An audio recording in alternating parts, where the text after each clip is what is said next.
मैं आज एक ऐसी बीमारी के बारे में आपको बता रहा हूँ, अगर उसको हमने अपने शरीर में आने से एक वैक्सीनेशन से रोक लिया तो हमारी जान बच सकती है। क्योंकि उस बीमारी से एक ही चीज़ निश्चित है, वो है डेथ यानी मृत्यु। और वो बीमारी है एक वायरल इलनेस जिसका नाम है रेबीज। नमस्कार, मैं हूं डॉक्टर अचिन मेहरा। चलिए रेबीज के बारे में और जानकारी लेते हैं। हम सब जानते हैं कि रेबीज का फैलाव डॉग बाइट से ही होता है। क्या केवल डॉग बाइट से होता है या किसी और जानवर से, यह भी समझना जरूरी है। डॉग बाइट और डॉग स्क्रैच से रेबीज हो सकता है। केवल डॉग बाइट और स्क्रैच से नहीं, अगर डॉग का सलाइवा हमारे डायरेक्ट कांटेक्ट में आ जाए, जैसे कि उन्होंने हमें चाटा है हमारे आई के ऊपर, या उनका सलाइवा हमारे मुंह में गया है, उससे भी रेबीज फैल सकता है। केवल डॉग बाइट नहीं, कैट बाइट और कैट स्क्रैच से भी बीमारी आ सकती है हमारे शरीर में। बाकी जानवरों के बारे में बात करें तो कुछ केसेस में ये बैट्स यानी चमगादड़ से भी डॉक्यूमेंट है। हिंदुस्तान में मंकी बाइट और मंकी स्क्रैच से भी ये बीमारी बताई जा चुकी है।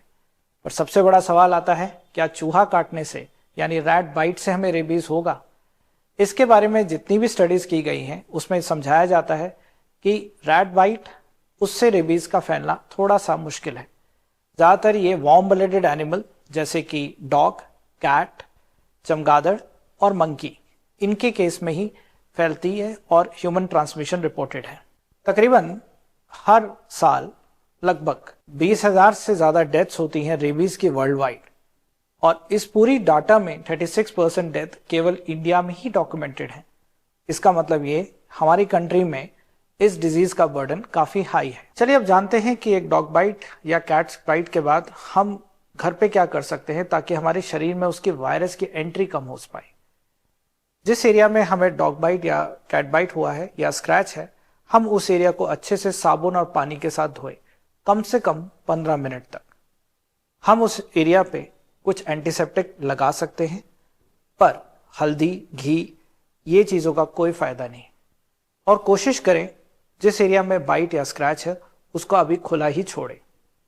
और सबसे इंपॉर्टेंट चीज़, उसके बाद तुरंत अपने नियरेस्ट डॉक्टर से ज़रूर मिलें ताकि हम वैक्सीनेशन शुरू कर सकें। बाइट मार्क को देखने के बाद हम उसे कैटेगरी में डिवाइड कर सकते हैं, और यहाँ पे 3 कैटेगरीज हमारे सामने आती हैं।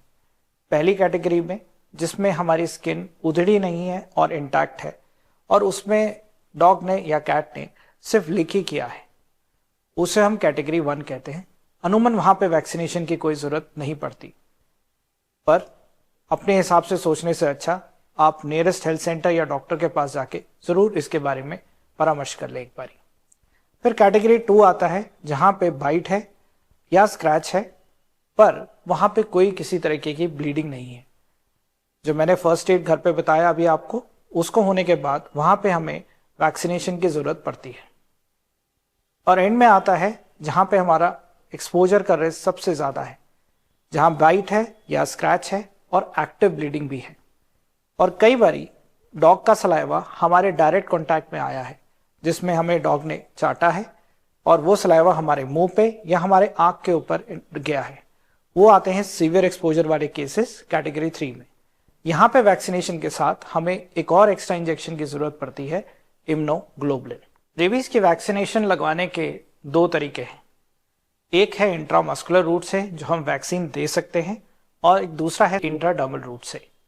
इंट्रामस्कुलर रूट में हमें टोटल 5 इंजेक्शन की ज़रूरत पड़ती है, और इंट्राडर्मल में केवल 4 इंजेक्शन की ज़रूरत पड़ती है। और इम्यूनोग्लोबुलिन मैं फिर से बोलूँगा, जो कैटेगरी 3 है, जहाँ आपका एक्सपोजर काफ़ी हाई रहा है, जो कि बाइट है या स्क्रैच है विद एन एक्टिव ब्लीडिंग, या आपको लिक किया है डॉग ने और सलाइवा आपके मुंह में या आँख में गया है, उन केसेस में वैक्सीनेशन के साथ साथ हमें इम्यूनोग्लोबुलिन की भी ज़रूरत पड़ती है। ध्यान रखें, वैक्सीनेशन जितनी जल्दी लगाई जाएगी उतना वायरस की एंट्री हमारे शरीर में रोक दी जा सकती है। काफ़ी लोग मेरे से ये भी बोलते हैं कि हमारा डॉग हैंडलिंग काफ़ी फ्रीक्वेंट है, या तो हमारे घर में एक पेट डॉग है या हम बाहर स्ट्रीट डॉग्स को फीड भी कराते हैं, तो क्या हमें वैक्सीनेशन ले लेना चाहिए? जी हाँ, किसी भी एनिमल बाइट या स्क्रैच के बाद रेबीज वायरस की एंट्री हो सकती है, और मैं वही बात फिर से कहूँगा, यहाँ पे हम वैक्सीनेशन से वायरस को एंट्री रोक सकते हैं और हमारे अंदर इन्फेक्शन रोक सकते हैं। तो जो लोग डॉग हैंडलिंग काफ़ी फ्रीक्वेंट कर रहे हैं उनमें हम रिकमेंड करेंगे प्री एक्सपोजर प्रोफिलैक्सिस, यानी डॉग बाइट से पहले हम कुछ इंजेक्शन लेके रख सकते हैं। यहाँ पे शेड्यूल के हिसाब से हमें 3 इंजेक्शन की जरूरत पड़ती है, 0, 7 या 21 या 28 डेज पे। इसके बाद डॉग बाइट हो तो हमारे केस में सिर्फ 2 ही इंजेक्शन की वापस जरूरत पड़ेगी, ना कि पूरे वैक्सीनेशन शेड्यूल को फॉलो करने की। और सबसे अच्छी चीज यह है कि अगर आपकी सीवियर बाइट भी है तो भी अगर आपने प्री एक्सपोजर प्रोफिलैक्सिस ले रखी है तो आपको इम्यूनोग्लोबुलिन की जरूरत नहीं पड़ती। पर वैक्सीनेशन की इसके बाद जरूरत है या नहीं, वो सिर्फ डॉक्टरी सलाह पे ही अविश्वास रखें। अब जानते हैं कि रेबीज अगर है तो उसके लक्षण क्या होते हैं। यहाँ पे लक्षण में बुखार हो सकता है, पेशेंट को घबराहट होती है, और जो हम अपने क्लिनिकल वे में कहते हैं सबसे इंपॉर्टेंट पैथोग्नोमिक है हाइड्रोफोबिया, यानी पानी का डर। उसके बाद दौरा और मृत्यु, वो तो निश्चित है ही। पर अगर आपने वैक्सीनेशन लगवा रखी है तो ये सब आप में होने की चांसेस बहुत ही कम हो जाते हैं। अंत में मैं यही बोलना चाहूंगा, रेबीज एक 100% फेटल बट 100% प्रिवेंटेबल बीमारी है। इससे बचने के लिए सबसे पहली चीज है वूंड केयर, जो आप घर पे साबुन और पानी से धो के घाव को आराम से वायरस की एंट्री रोक सकते हैं। जितना हो सके वूंड को कवर ना करें, खुला ही रखें। नियरेस्ट स्वास्थ्य केंद्र पे जाएं और वैक्सीनेशन वहां जल्द से जल्द शुरू कराएं। इम्यूनोग्लोबुलिन की जरूरत कैटेगरी 3 में होती है, जहां काफी ज्यादा ब्लीडिंग हुई हो और एक्सपोजर रिस्क हाई है। और साथ में याद भी रखें कि अगर आपके घर में कोई पेट डॉग है या आप स्ट्रीट डॉग को फीड कराते हैं तो आप प्री एक्सपोजर प्रोफिलैक्सिस भी ले सकते हैं। याद रखें, हर मिनट वैक्सीनेशन जल्दी लेने से आप रेबीज वायरस को अपनी बॉडी में पहले ही किल कर देंगे, क्योंकि रेबीज 100% प्रिवेंटेबल और 100% फेटल बीमारी है। मुझे उम्मीद है इस वीडियो से अगर आपकी रेबीज वायरस और वैक्सीनेशन के बारे में जानकारी बढ़ी है तो आप जरूर और लोगों से ये वीडियो शेयर करें। और अगर आपके कोई भी इस विषय के बारे में डाउट्स हैं तो आप मुझसे कमेंट सेक्शन में सीधा पूछ सकते हैं। तो जरूर मिलते हैं अगले वीडियो में। धन्यवाद।